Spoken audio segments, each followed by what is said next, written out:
জয় রাম, জয় গুরু। নমস্কার। গল্প কথায় রাম ঠাকুর চ্যানেলে সব বন্ধুদের স্বাগতম। বন্ধুরা, আজ আমি ঠাকুর ভবিষ্যৎবাণী কিভাবে করতেন সে সম্পর্কে একটু আপনাদেরকে পড়ে শোনাচ্ছি।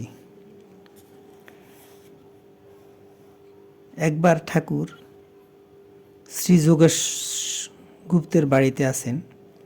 যোগেশ গুপ্তের মেয়ে রমলা গুপ্ত আর শোভাদি দুজনে গুপ্ত বাড়ির দরজার সামনে দাঁড়িয়েছিলেন। শ্রী শ্রী ঠাকুরকে কোনো কিছু জিজ্ঞাসা করা তাঁদের মোটেও ইচ্ছা ছিল না।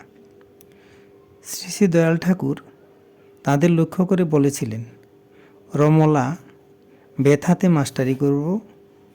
শোভাদিকে লক্ষ্য করে ঠাকুর বললেন, ওর গাড়ি থাকব।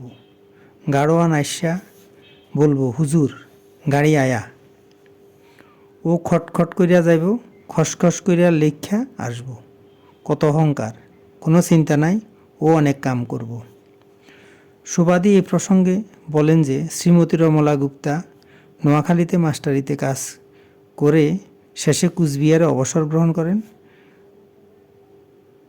আর সুবাদী ত্রিপুরা সরকারের অধীনে সোশ্যাল এডুকেশন ডিরেক্টর ছিলেন।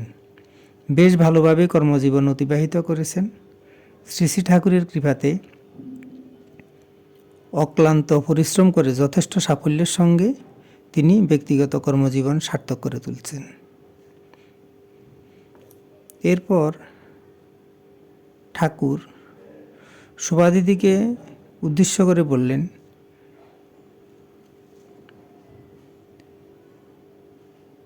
শ্রীমতী শোভাদিদি ঠাকুর প্রসঙ্গে একই কথাগুলি বলেছেন। শ্রী সুধাময় দত্ত মহাশয়ের পারিবারিক অনেক ঝামেলা ছিল, বেশ কয়েকজন ছেলেমেয়েও ছিল।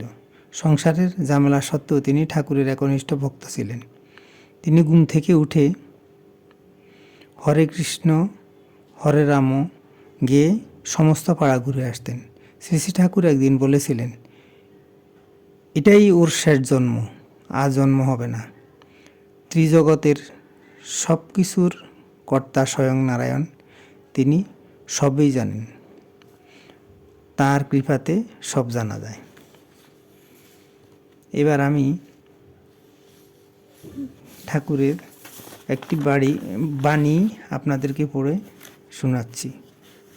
ঠাকুর বলেছেন, মায়াময় সংসারের তাড়না যত সহিষ্ণুতার দ্বারা সহ্য করিতে পারে ততই মঙ্গলময়। নিত্যপথ ভগবত কৃপার স্থান অধিকারী হইতে পারে। সংসারের যাহা কিছু করা যায় সকলেই অনিত্য, তাহার পরিহার করাই ভগবত ভজন। চিন্তাভাবনা না করিয়া সকল বিষয়ই স্থৈর্য দ্বারা ভোগ দিয়া যাইবেন। সকলবার গুরুতে অর্পণ করিয়া যথাসাধ্য তাহার পথ ধরিয়া থাকিতে চেষ্টা করিবেন। বেদবাণী 1। বন্ধুরা, আজ এই পর্যন্তই। আগামী দিন আবার শ্রী শ্রী ঠাকুর সম্পর্কে গল্প বাণী নিয়ে আপনাদের সাথে থাকব। বন্ধুরা, চ্যানেলটি যদি আপনাদের ভালো লেগে থাকে তাহলে বেশি বেশি করে সাবস্ক্রাইব করবেন, লাইক শেয়ার কমেন্ট করবেন। ধন্যবাদ, ভালো থাকবেন। জয় গোবিন্দ, গুরু কৃপাই কেবলম।